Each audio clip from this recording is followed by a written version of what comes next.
13 weather team is keeping an eye on the Gulf.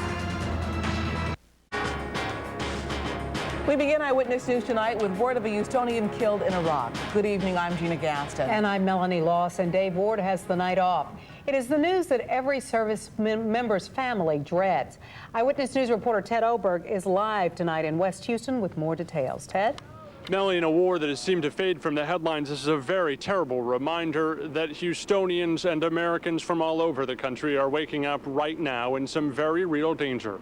Corporal Thomas Sotelo was killed on Friday in northeast Baghdad when his vehicle was ambushed by Iraqis with rocket-propelled grenades. His vehicle was hit by one of those grenades. He died just 3 weeks shy of his 21st birthday. This is a picture of Corporal Thomas Sotelo. His family was able to share with us from inside their home here in West Houston.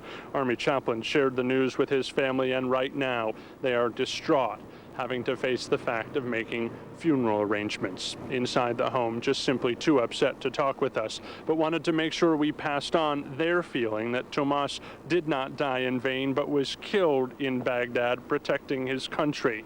He'd been in Iraq just over 2 months. He is a fire support specialist stationed before he left in Fort Polk, Louisiana.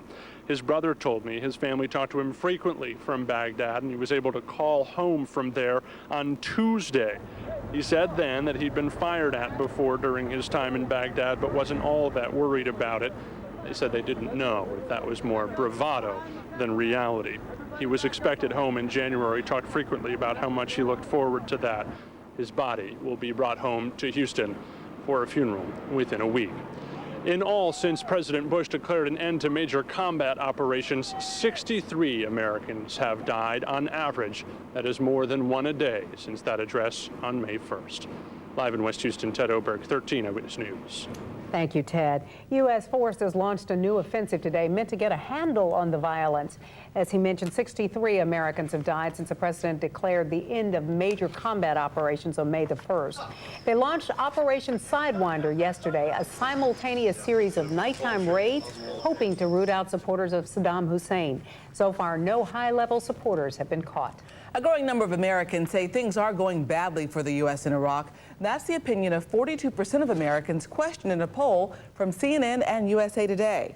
That is 3 times as many compared to a similar poll in May. 56% say things are going well. And now for the latest on a developing murder mystery in Waco. Police are now treating the disappearance of a Baylor University basketball player as a homicide. Eyewitness News reporter Jessica Willey is live in Waco tonight with new information on the case of the missing student. Jessica?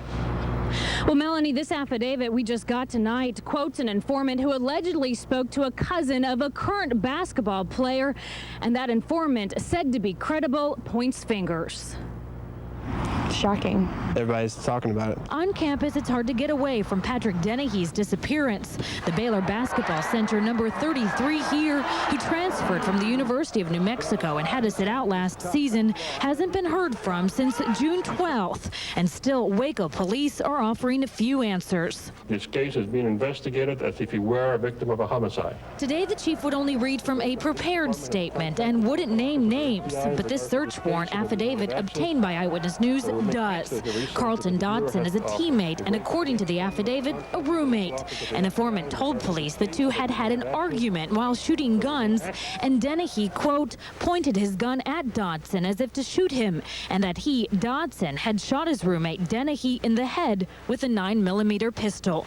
The affidavit says Dodson then drove home to Hurlock, Maryland, and got rid of the guns on the way. Police haven't called Dodson a suspect, but they have interviewed him. Last week, he was quoted as saying this: "I had to talk to police today and told them everything I can tell them and everything I know." Even the implication of a teammate and a crime saddens students. Even at a Baptist school, you've got people that aren't walking right. This is not going to be good for Baylor basketball. Patrick Dennehy's vehicle, SUV rather, was found last week in Virginia Beach. Its license plates missing. Police there are still processing that vehicle for evidence. And again, Waco police would not respond to any questions about this affidavit. A Baylor University spokeswoman did not return my call tonight, but we do hope to learn more. Waco police promised that they will answer questions tomorrow morning at a press conference. And of course, we'll continue to bring you the latest. Reporting live from Waco, Jessica Willey, 13 Eyewitness News. Patrick Dennehy came to Baylor after a big on-court blow-up with a teammate during a game. Dennehy played at the University of New Mexico last year. During a game against the Air Force Academy, Dennehy got into a shoving match with another player and then disappeared for 2 days. 2 weeks later, he then lost his temper during practice and was kicked off that team. A defensive back with the Dallas Cowboys is recovering from multiple gunshot wounds tonight. Keith Davis was shot in the hip and the hand outside a strip club in Dallas. He has already been released from the hospital. Davis went to Sam Houston State and played in 5 games with the Cowboys last year. New tonight, Harris County Sheriff's deputies are investigating a murder which may have been a contracted hit. The victim was in his garage in northwest Houston when 2 men walked up and shot him. The killers were seen leaving the scene in a white van with a blue stripe on the sides. Deputies on the scene say there is no apparent motive for that killing. That victim lived at that home with his wife and 2 children.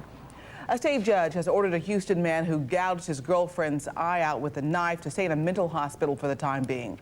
The judge today ordered Bexar County mental health officials to evaluate Nathan Campbell and come up with a plan for his outpatient care.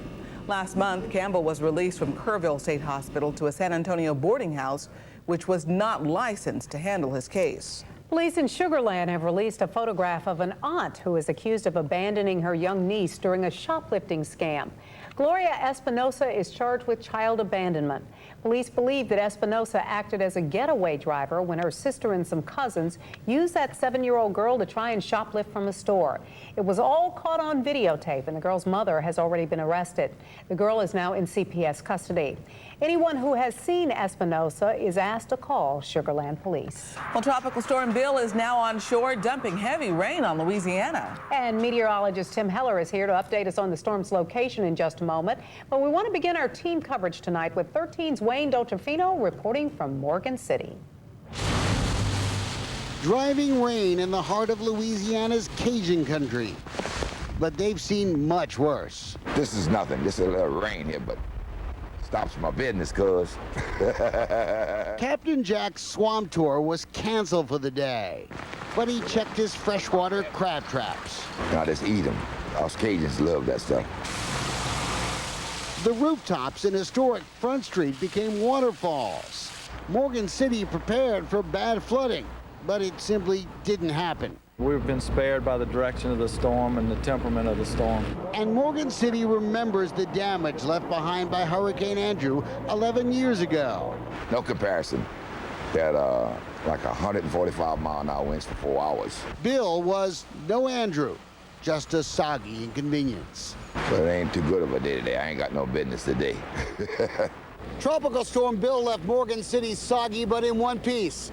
But officials here in Louisiana know the summer hurricane season is just getting started. In Morgan City, Wayne Dolcefino, 13 Eyewitness News. Well, Bill is certainly not finished with the people, I should say, of Louisiana tonight. Let's go to Chief Meteorologist Tim Heller for an update now on the storm's location. Tim? Well, you know, this started off as a little tropical wave out here over the Caribbean, moved over the Yucatan Peninsula, then traveled into the Gulf of Mexico where the water was warm, and about 9:30 yesterday morning became a tropical storm.